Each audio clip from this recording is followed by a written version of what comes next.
क्या हुआ जब राम मंदिर निर्माण के दौरान नासा के वैज्ञानिकों को जो मिला उसे देखकर आपके भी रोंगटे खड़े हो जाएंगे।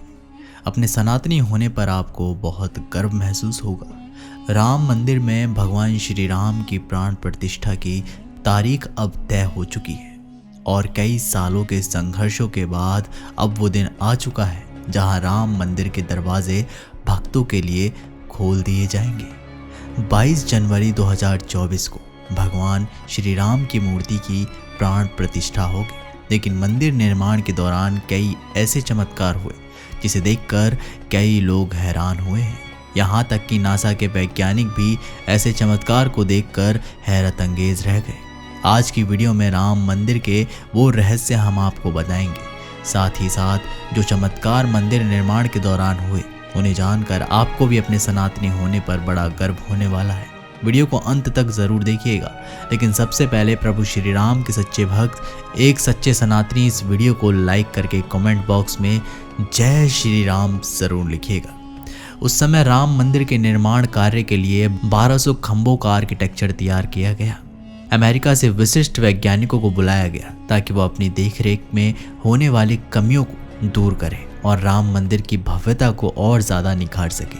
लेकिन राम मंदिर निर्माण के दौरान जब खुदाई का कार्य किया गया तो खुदाई के दौरान तो नीचे से कुछ ऐसा निकला जिसे देखकर सभी के होश उड़ गए। क्या मिला राम मंदिर की खुदाई में जिसे देखकर सरकार सहित सभी लोग दंग रह गए। आखिर वो कौन सा राज है जो आज की वीडियो में खुलने वाला है। आखिर राम मंदिर निर्माण के दौरान नासा के वैज्ञानिकों को ऐसा क्या दिख गया जिसके बाद वह भी श्री राम के भक्त हो गए। उस समय थॉमस नाम के एक वैज्ञानिक अमेरिका से भारत राम मंदिर निर्माण के दौरे पर आए हुए थे। वहां आकर उन्होंने देखा कि राम मंदिर का निर्माण कार्य तो बहुत जोरों शोरों से चल रहा है, जिसके बाद उन्होंने अपनी रूटीन काम वहां पर करना शुरू कर दिया। लेकिन मंदिर परिसर में ही उन्हें एक ऐसा हिस्सा दिखाई दिया जहाँ की ज़मीन बहुत ज़्यादा नरम थी, उसके ऊपर कोई खुदाई भी नहीं कर रहा था। तभी थॉमस ने कुछ मजदूरों को उस स्थान पर खुदाई करने के आदेश दिए, लेकिन उस स्थान पर खुदाई करते ही जमीन के अंदर से तेज पानी की धार उत्पन्न हो गई। ये नज़ारा देखकर सभी लोग चौंक उठे। किसी के भी समझ में नहीं आ रहा था कि आखिर इस सतह पर खुदाई के दौरान नदी की धारा आखिर कैसे निकल गई। जब इस पानी का परीक्षण किया गया तब ये बात सामने आई कि ये तो पास में बहने वाली सरयू नदी का पानी है। ये भगवान श्री राम का बहुत बड़ा चमत्कार था कि स्वयं माता से सरयू राम मंदिर निर्माण में अपनी सहभागिता देने आई थी। लेकिन कमेटी के सभी लोगों के मन में चिंता जागृत हो गई कि अगर ज़मीन के अंदर से पानी निकलेगा तो राम मंदिर का निर्माण कार्य पूरा नहीं हो पाएगा। साथ ही मंदिर की मजबूती को लेकर भी काफ़ी शंकाएं हो रही थी। सरयू नदी का राम मंदिर जन्मभूमि के नीचे मिलना कोई चमत्कार है या फिर कुदरत का करिश्मा, ये कोई नहीं जानता था। लेकिन सभी लोग भगवान के चमत्कार को नमन कर रहे थे।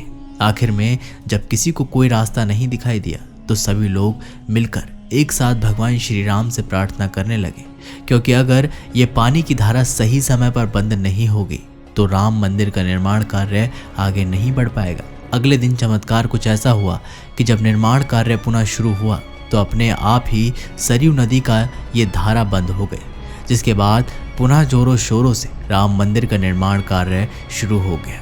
अब दोस्तों, आपके मन में भी एक सवाल ज़रूर आ रहा होगा कि अगर अभी राम मंदिर का निर्माण कार्य हो रहा है तो पुराने समय से यहाँ पर जो राम मंदिर था आखिर वो कैसा दिखता था, जिसे तोड़कर बाबर ने बाबरी मस्जिद बनाई थी। उस राम मंदिर का निर्माण आखिर किसने किया था, ये वाकई में बहुत बड़ा रहस्य है जिसके बारे में ना आज तक बात हुई है और ना ही आपको इस बारे में किसी ने बताया है। लेकिन आज वो रहस्य हम आपको बताएंगे कि आखिर पौराणिक काल के राम मंदिर का निर्माण किसने किया था। भगवान राम की नगरी अयोध्या हजारों पुरुषों की कर्मभूमि रही है। ये पवित्र भूमि हिंदुओं के लिए बहुत महत्वपूर्ण है। यहाँ पर भगवान राम का जन्म हुआ था। यह राम जन्मभूमि है। इस राम जन्मभूमि पर एक भव्य मंदिर बना हुआ था जिसे तोड़ दिया गया। लेकिन हम आज आपको बताएंगे कि ये भव्य मंदिर आखिर किसने बनाया था और वो मंदिर कैसा दिखता था। शोधा अनुसार पता चलता है कि भगवान राम का जन्म 51 से 14 ईसा पूर्व हुआ था। चैत्र मास की नवमी को हम रामनवमी का पर्व मनाते हैं अगस्त 2023 में पुरातात्विक विभाग के सर्वे में कहा गया कि जहां बाबरी मस्जिद बनी थी वहां मंदिर होने के संकेत मिले हैं। भूमि के अंदर दबे खंभे और अन्य अवशेषों पर अंकित चिन्ह मंदिर होने का सबूत है। भारतीय पुरातत्व सर्वेक्षण द्वारा हम्मीनीट की वीडियोग्राफी और वहां के खंभों व अन्य शैलियों का चित्रण किया गया। सन 2023 में राम जन्मभूमि की खुदाई में कितनी ही दीवारों और बराबर दूरी पर 50 खंभों की आकृति पाई गई।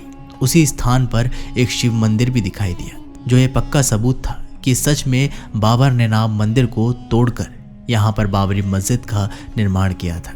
लेकिन सवाल ये उठता है कि आखिर ये राम मंदिर तो सन 2024 में तैयार हो जाएगा, लेकिन वह राम मंदिर जिसे बाबर ने तोड़ा था उसका निर्माण आखिर किसने किया था? इसका उल्लेख हमें मिलता है ईसा से लगभग 100 वर्ष पूर्व उज्जैन के चक्रवर्ती सम्राट विक्रमादित्य एक दिन अयोध्या पहुंचे। विक्रमादित्य ने इस भूमि में बहुत सारे चमत्कार महसूस किए। तब उन्होंने खोज करी और आसपास के योगी और संतों की कृपा से उन्हें इस बात की जानकारी प्राप्त हुई कि ये भगवान श्री राम की अवध भूमि है। उस संतों के निर्देश से सम्राट विक्रमादित्य ने यहाँ एक भव्य मंदिर के साथ साथ कुएं, सरोवर और महल का निर्माण कराया। कहते हैं भगवान श्री राम जन्मभूमि पर काले रंग के कसौटी पत्थर वाले 84 स्तंभों पर विशाल मंदिर का निर्माण कराया था। इस मंदिर की भव्यता देखते ही बनती थी और दूर दूर से लोग यहाँ पर रामलला के दर्शन करने आते थे। जिसके बाद इस मंदिर का जीर्णोद्धार अलग अलग राजाओं द्वारा होता गया। लेकिन इस मंदिर का पतन कब हुआ? आखिर कब इस मंदिर को नेस्तनाबूद किया गया? जब ये सच्चाई आप जान लेंगे तो आपके पैरों तले भी जमीन खिसक जाएगी। उस समय भारतवर्ष पर मुगल आक्रांताओं का आक्रमण बढ़ता जा रहा था। आक्रमणकारियों ने काशी, मथुरा के साथ साथ अयोध्या में भी लूटपाट करना शुरू कर दिया था। उन्होंने पुजारियों की हत्या करके मृत्यु को तोड़ने का क्रम जारी रखा, लेकिन 14वीं शताब्दी तक वे राम मंदिर को नहीं तोड़ पाए। विभिन्न आक्रांताओं के बाद भी श्री राम जन्मभूमि पर स्थित भव्य मंदिर तस से मस नहीं हुआ। लेकिन कहते हैं सिकंदर लोदी के शासनकाल के दौरान यहाँ पर कुछ ऐसा हुआ जिसे सुनकर आपकी आंखों में भी आंसू आ जाएंगे। अंततः 1527 से 28 में अयोध्या में स्थित भव्य राम मंदिर को तोड़ दिया गया और बाबर द्वारा उसी ढांचे के माध्यम से वहां पर बाबरी मस्जिद का निर्माण कर दिया गया, जो कि सन 1990 तक विद्यमान रही। लेकिन सन 1990 में वीर हिंदुओं द्वारा कार सेवा करके बाबरी मस्जिद का ढांचा ध्वस्त कर दिया गया, जिसके बाद विवाद तो काफी लंबे समय तक चला। लेकिन कई सालों के संघर्ष के बाद आखिर सत्य की जीत हुई और 22 जनवरी 2024 को राम मंदिर आम जनता के लिए खोल दिया जाएगा। अयोध्या को प्रभु श्री राम की जन्मभूमि, धार्मिक नगरी के रूप में लोग जानते हैं। यहाँ भगवान श्री राम के साथ साथ उनके परम भक्त हनुमान जी का भी प्राचीन मंदिर हनुमानगढ़ी में बहुत प्रसिद्ध है। लेकिन अगर हम आपको बताएं कि इस हनुमानगढ़ी मंदिर का निर्माण एक मुसलमान ने किया था, तो क्या आपको हमारी बात पर यकीन होगा? आगे वीडियो में हम इस रहस्य से पर्दा उठाने वाले हैं और हनुमानगढ़ी का बहुत बड़ा चमत्कार आपको बताने वाले हैं। वीडियो को बिल्कुल अंत तक देखिएगा और कमेंट बॉक्स में जय श्री राम का जयकारा जरूर लगाइएगा।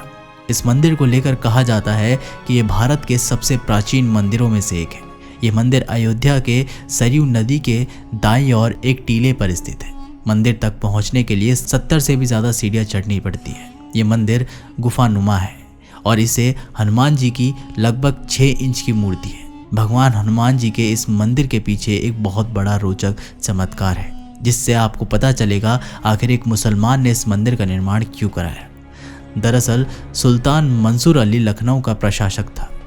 वह एक सुखी जीवन जी रहा था, लेकिन एक बार उसके इकलौते पुत्र की तबीयत अचानक से खराब हो गई। उस समय चिकित्सक सुविधाएं आज के बराबर नहीं थी। हालांकि इसके बावजूद भी उसने अपने बच्चे के इलाज के लिए हर संभव कोशिश करी और बड़े बड़े हकीमों, बड़े बड़े वैद्य से उसका इलाज कराया, लेकिन किसी को भी इस मंसूर के बेटे का रोग समझ में नहीं आया और अंत में सभी ने अपने हाथ खड़े कर दिए। जब सुल्तान थक हार चुका था तो उसे हनुमान जी के चरणों में अपना माथा झुका दिया।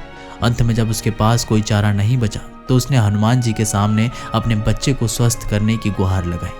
उसके ऐसा करने के बाद न जाने क्या ही ऐसा चमत्कार हुआ, सुल्तान का बेटा धीरे धीरे स्वस्थ होने लगा। उसके स्वास्थ्य में अचानक ही सकारात्मक बदलाव आने लगे। अपने बच्चे को ठीक होने के बाद सुल्तान मंसूर अत्यंत प्रसन्न हुआ। और उसकी श्रद्धा भगवान हनुमान जी के लिए और भी ज़्यादा बढ़ गई। मंसूर ने इस मंदिर का जीर्णोद्धार कराया। उसने हनुमान जी के मंदिर को बनाने के लिए 52 विद्या जमीन हनुमानगढ़ी और इमली वन के लिए दान दे दी थी। दोस्तों, आपको ये वीडियो कैसी लगी हमें नीचे कमेंट बॉक्स के माध्यम से अवश्य बताइएगा। मिलते हैं आप लोगों से एक नई वीडियो के साथ, तब तक के लिए बहुत बहुत धन्यवाद।